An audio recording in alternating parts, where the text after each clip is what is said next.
জাতীয় জলপথ ৯৭ সুন্দরবন জলপথ এটাও বলা হয়। আর এই জলপথকে ব্যবহার করে বাংলাদেশের কমপক্ষে প্রতিদিন ১০০ করে জাহাজ যাওয়া আসা করে। আর এতেই বিপদ বাড়ছে ভারতের, কারণ একদিকে যেমন মৎস্যজীবীদের সমস্যা হচ্ছে, সমস্যায় পড়তে হচ্ছে তাদেরকে, দূষণ হচ্ছে, আর তার পাশাপাশি নদীর পার বাঁধের একাংশ কিন্তু ক্ষতিগ্রস্ত হচ্ছে। সব থেকে বড় প্রশ্ন এই মুহূর্তে এটাই, একটা ভারত বিরোধী রাষ্ট্র, সেই রাষ্ট্রের জন্য ভারত কেন এত সহ্য করবে?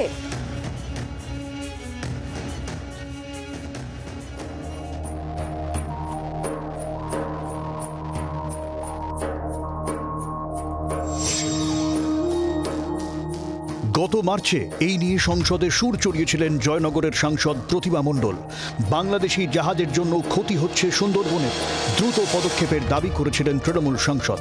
The port is connected with the riverine ports of Bangladesh and Indian state of Assam by National Waterway 97, Sundarban Islands Waterways and Indo-Bangladesh Protocol waterways.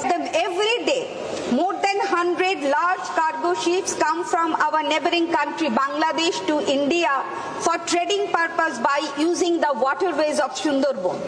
These cargoes cross several rivers around the Sundarban Delta, leading to soil erosion and thereby causing severe damage of riverbank embankment of entire Sundarban area. কিন্তু তারপরেও কাজ হয়নি। সুন্দরবনের মাঝ দিয়ে বয়ে যাওয়া নদীর উপরেই চলছে বাংলাদেশি পণ্যবাহী জাহাজের অবাধ যাতায়াত। জাতীয় জলপথ ৯৭ বা সুন্দরবন জলপথ দক্ষিণ ২৪ পরগনার নামখানা থেকে বাংলাদেশের ১৮ বাঁকি খাল পর্যন্ত হুগলি নদীর ওপর দিয়ে এই জলপথ গিয়েছে।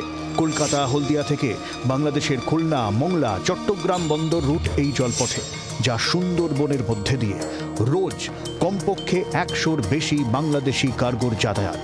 এই যাতায়াতেই বাড়ছে বিপদ।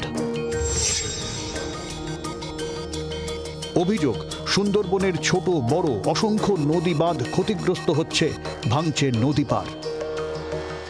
আমাদের ইউরোপের জোন অর্থাৎ ভালনারেবল দোদুল্যমান এরিয়া বসবা ব্লকের কুমিরবাড়ি, মিধাঘেরি, কুমিরবাড়ি, মোল্লাখালী, সাতজেলিয়া, রাঙাবেলিয়া, গোসবা, বালিয়ন, বালিটু এবং সামগ্রিক জায়গা দিয়ে ভাঙন প্রবণ এরিয়া দিয়ে তারা যায় এবং সেখানে অনেক বেশি ভাঙন তৈরি হয়। এর ফলে যারা মৎস্যজীবী, যারা মাছকাঙ্গার উপরে জীবিকা নির্বাহ করে, তাদের গতিপথের উপর যাতায়াতের কারণে তারা মাছকাঙ্গা ধরতে পারে না, তাদের জীবন জীবিকা নষ্ট হয়েছে এবং যে কারণে তারা বিদেশ যাত্রা করতে বাধ্য হয়েছে। এবং তার সঙ্গে সঙ্গে সুন্দরবনের যে পরিমাণ পলিউশন বা পলিউটেন্ট দূষক তারা ছড়ায়, তার পরিমাণ অনেক অংশে বেশি, কারণ তারা প্রতি ঘন্টায় ৮০ লিটার করে ডিজেল তারা পোড়ায়। বাংলাদেশের সঙ্গে স্থলপথে নানান বিধিনিষেধ জারি করেছে নয়াদিল্লি।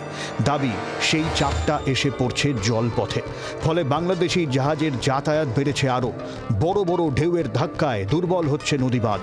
স্থানীয় প্রশাসন দাবি তুলছে, দ্রুত ব্যবস্থা না করলে সুন্দরবনের বিপদ, কারণ কেন্দ্রীয় সাহায্য এখানে অপ্রতুল।